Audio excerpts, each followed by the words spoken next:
Welcome in. I'm just a degenerate who decided to read some H.P. Lovecraft over here. This is part 3 of the Dunwich Horror. Meanwhile, old Whateley continued to buy cattle without measurably increasing the size of his herd. He also cut timber and began to repair the unused parts of his house. A spacious, peaked roof affair whose rear end was buried entirely in the rocky hillside, and whose 3 least ruined ground floor rooms had always been sufficient for himself and his daughter. There must have been prodigious reserves of strength in the old man to enable him to accomplish so much hard labor, and though he still babbled dementedly at times, his carpentry seemed to show the effects of sound calculation. It had already begun as soon as Wilbur was born, when one of the many tool sheds had been put suddenly in order, clapboarded and fitted with a stout fresh lock. Now, in restoring the abandoned upper story of the house, he was a no less thorough craftsman. His mania showed itself only in his tight boarding up of all the windows in the reclaimed section, though many declared that it was a crazy thing to bother with the reclamation at all. Less inexplicable was his fitting up of another downstairs room for his new grandson, a room which several callers saw, though no one was ever admitted to the closely boarded upper story. This chamber he lined with tall, firm shelving, along which he began gradually to arrange, in apparently careful order, all the rotting ancient books and parts of books which during his own days had been heaped promiscuously in odd corners of the various rooms. "I made use of some of 'em," he would say, as he tried to mend a torn black letter page with paste prepared on a rusty kitchen stove. "But the boy's fittin' to make 'em better use of 'em. He'd orter have 'em as well sought as he can, for they're going to be all of his learning." When Wilbur was a year and 7 months old, in September of 1914, his size and accomplishments were almost alarming. He had grown as large as a child of 4, and was a fluent and incredibly intelligent talker. He ran freely about the fields and hills, and accompanied his mother on all her wanderings. At home he would pore diligently over the strange pictures and charts in his grandfather's books, while old Whateley would instruct and catechize him through long hushed afternoons. By this time the restoration of the house was finished, and those who watched it wondered why one of the upper windows had been made into a solid plank door. It was a window in the rear of the east gable end, close against the hill, and no one could imagine why a cleated wooden runway was built up to it from the ground. About the period of this work's completion, people noticed that the old tool house, tightly locked and windowlessly clapboarded since Wilbur's birth, had been abandoned again. The door swung listlessly open, and when Earl Sawyer once stepped within after a cattle settling call on old Whateley, he was quite discomposed by the singular odor he encountered. Such a stench, he averred, as he had never before smelled in all his life, except near the Indian circles on the hills, and which could not come from anything sane or of this earth.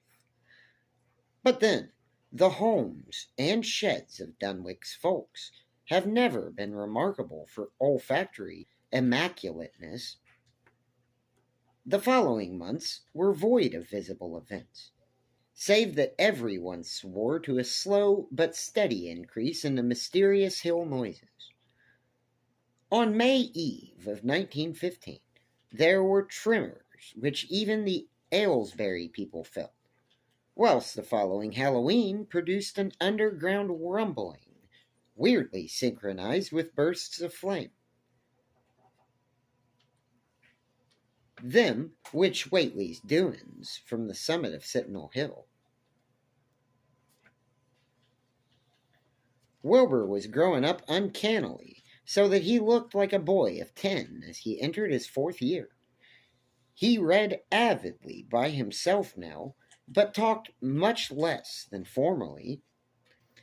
A settled taciturnity was absorbing him, and for the first time, people began to speak specifically of the dawning look of evil in his goatish face. He would sometimes mutter in unfamiliar jargon and chant in bizarre rhythms which chilled the listener with a sense of unexplainable terror. The aversion displayed toward him by dogs had now become a matter of wide remark, and he was obliged to carry a pistol in order to traverse the countryside in safety. His occasional use of the weapon did not enhance his popularity amongst the owners of canine guardians. The few callers at the house would often find Lavinia alone on the ground floor, while odd cries and footsteps resounded in the boarded-up 2nd story. She would never tell what her father and the boy were doing up there, though once she turned pale and displayed an abnormal degree of fear when a jacuse fish peddler tried the locker door leading to the staircase. That peddler told the store loungers at Dunwich Village that he thought he heard a horse stamping on the floor above. The loungers reflected, thinking of the door in the runway, and of the cattle that so swiftly disappeared. Then they shuddered as they recalled tales of old Whateley's youth, and of the strange things that are called out of the earth when a bullock is sacrificed at the proper time to certain heathen gods. It had for some time been noticed that the dogs had begun to hate and fear the whole Whateley place as violently as they hated and feared young Wilbur personally.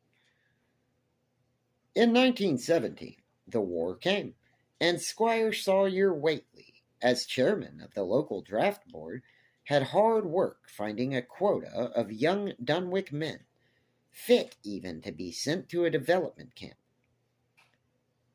The government, alarmed at such signs of wholesale regional decadence, sent several officers and medical experts to investigate, conducting a survey which New England newspapers readers may still recall. It was the publicity attending this investigation which set reporters on the track of the Whateleys, and caused the Boston Globe and Arkham Advertiser to print flamboyant Sunday stories of young Wilbur's precociousness, old Whateley's black magic, the shelves of strange books, the sealed 2nd story of the ancient farmhouse, and the weirdness of the whole region and its hill noises. Wilbur was 4.5 then, and looked like a lad of 15. His lips and cheeks were fuzzy with a coarse dark brown, and his voice had begun to break. Earl Sawyer went out to Whateley's place with both sets of reporters and cameramen, and called their attention to the odd stench which now seemed to trickle down from the sealed upper spaces. It was, he said, exactly like a smell he had found in the tool shed abandoned when the house was finally repaired, and like the faint odors which he sometimes thought he caught near the stone circles on the mountains. Dunwich folk read the stories when they appeared, and grinned over the obvious mistakes. They wondered, too, why the writers made so much of the fact that old Whateley always paid for his cattle in gold pieces of extremely ancient date. The Whateleys had now received their visitors with ill-concealed distaste, though they did not dare court further publicly by a violent resistance or refusal to talk. All right, thank you so much for listening to that and everything, and I hope that made sense to you. I had a little bit of trouble there and had to break up a couple of parts. But anyway, please like and subscribe. I really hope to see you in this part 4. Thanks for watching.